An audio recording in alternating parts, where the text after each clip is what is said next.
Okay, now in this video, let's talk about two concepts. One is called as natural rate of unemployment, and the other is called as NAIRU, which is non-accelerating inflation rate of unemployment. अभी तक हम बात कर चुके हैं Phillips curve की, and we know that Phillips curve का मतलब है कि negative relationship between unemployment rate and inflation rate. We also know कि ये रिलेशनशिप तभी एग्जिस्ट करता है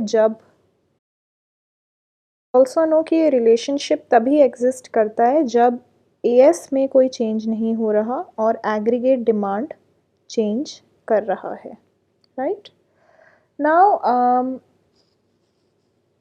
एग्रीगेट डिमांड जब शिफ्ट होता है तब it goes through different stages. We know कि aggregate supply curve short run में flat, it starts from a flat part, then ये increasing होता है and then it becomes vertical in the long run. तो Philips curve की जो shape है वो भी शॉर्ट रन और लॉन्ग रन में अलग अलग होती है. जो हम इस फिलिप्स कर्व की बात कर रहे हैं अभी तक, this is consistent with the short run Phillips curve. Let's look at what happens to the Phillips curve in the long run.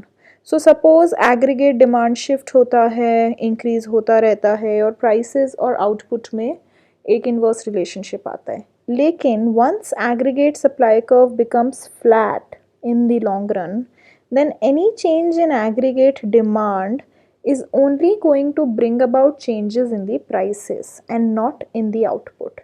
क्योंकि this is the output level which is called as the potential output level. और जब aggregate supply curve इस point पे पहुंच जाता है तब इसके बियॉन्ड इसको इंक्रीज करना इम्पॉसिबल है. Which means that Phillips curve भी in the long run will become vertical. Meaning जब आप पोटेंशियल लेवल ऑफ आउटपुट पे पहुंच जाते हो और आप इससे ज़्यादा आउटपुट इंक्रीज़ नहीं कर सकते with the shift in aggregate demand, जिसका मतलब है कि अनएम्प्लॉयमेंट रेट भी अपने मैक्सिमम लेवल पे पहुंच जाती है जिसके बियॉन्ड अनएम्प्लॉयमेंट रेट को डिक्रीज़ नहीं किया जा सकता. This unemployment rate is called as natural rate of unemployment which is depicted as this point here. So in the long run, this is the long run Phillips curve. In the long run, the Phillips curve becomes vertical, which means कि unemployment rate उतना ही रहेगा, fixed level of unemployment rate for different levels of inflation rate. Because you cannot decrease the unemployment rate beyond this point, and it is called as the natural rate of unemployment. This natural rate of unemployment often consists of frictional and structural unemployment that we've already discussed. Natural rate of unemployment पे cyclical unemployment exist नहीं करती है. क्यों? क्योंकि आप already ऐसे point पे पहुंच गए हो जहाँ पे output अपने highest level पे पहुंच चुका है, output अपने potential level पे पहुंच चुका है. दूसरा जो कॉन्सेप्ट है वो है non accelerating inflation rate of unemployment का, जिसको नाइरू के नाम से भी जाना जाता है. Now if you look at these terms, non accelerating inflation rate of unemployment, इसका मतलब है हम ऐसे अनएम्प्लॉयमेंट रेट के बारे में बात कर रहे हैं जहाँ पे इन्फ्लेशन एक्सेलरेट नहीं हो रही. नॉन एक्सेलरेटिंग, जहाँ पे इन्फ्लेशन एक्सेलरेट नहीं हो रही, ऐसा कौन सा अनएम्प्लॉयमेंट रेट है. Now this is important to understand and important to know, because अगर किसी इकोनॉमी में अनएम्प्लॉयमेंट रेट को फिक्स करना है तो हम चाहेंगे कि हम ऐसे अनएम्प्लॉयमेंट रेट पे फिक्स करें जहाँ पे इन्फ्लेशन बढ़ नहीं रही हो. तो जहाँ पे इन्फ्लेशन चेंज नहीं हो रही, ऐसा अनएम्प्लॉयमेंट रेट कौन सा है, ये पता लगता है नाइरू से. So let's derive a curve which reflects the changes in the inflation rate. Now यहाँ पे सिर्फ inflation rate नहीं है, हम बात कर रहे हैं changes in the inflation rate के बारे में, and यहाँ पे हम ले रहे हैं unemployment rate.